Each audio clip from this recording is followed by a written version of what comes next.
Carina Press and Harper Audio present His Accidental Cowboy by A.M. Arthur. Performed by Michael Dean.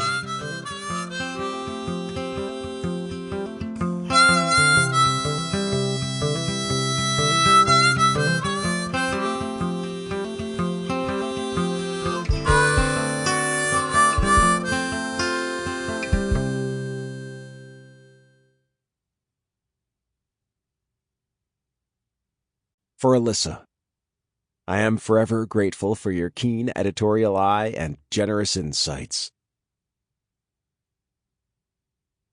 Chapter 1. Jackson Sumner leaned back in the old wooden chair, stretched his long legs out in front of him, and surveyed the pickings in the dim light of the Blue Tavern, his favorite out-of-the-way watering hole when he had a particular itch to scratch. An itch he used to get scratched by a friend who was now off the market for such things. So he was back to his hunting days, looking for someone to fuck or to fuck him. He wasn't too picky tonight. The Blue Tavern was a long drive from home, about 30 minutes if he sped and 40 if he didn't. But it was worth the time and gas to sit in a small square space full of other gay, bi or gay curious men who wouldn't pitch a fit if Jackson flirted. A few butch lesbians wandered the crowd, usually there to hustle some of the newbies at pool. But a lot fewer women came here in general. Not a lot of people drove to a dive bar in the middle of nowhere, period, unless they were looking for something specific. Jackson picked up his beer glass and sipped at the warming liquid. Most of the beer here came out of the tap lukewarm, which was almost a badge of pride for the place, but they offered free baskets of over-salted popcorn as long as you kept buying drinks. Great selling strategy, since you needed beer to eat the stuff.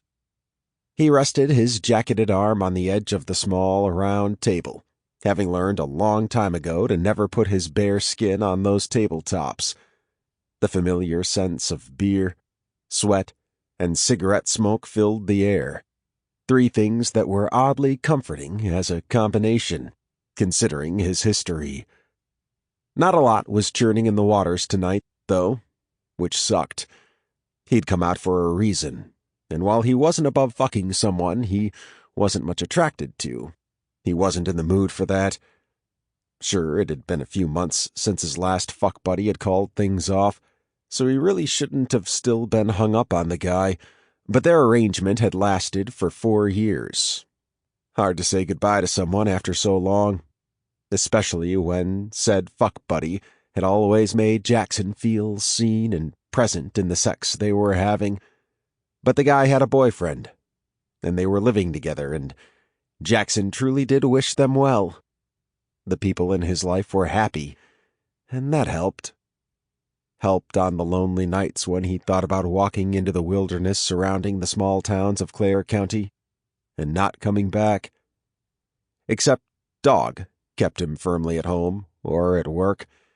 She was a mutt who'd wandered up to him one day out of the blue, hadn't gone away, and she'd never told him her name. So she was Dog, with her beautiful blue eyes and a bit of border collie that came out when she herded the cattle. She was waiting at home for him right now, so he'd eventually go home to her, scratch behind her floppy ears and go to sleep, with or without his own itch scratched.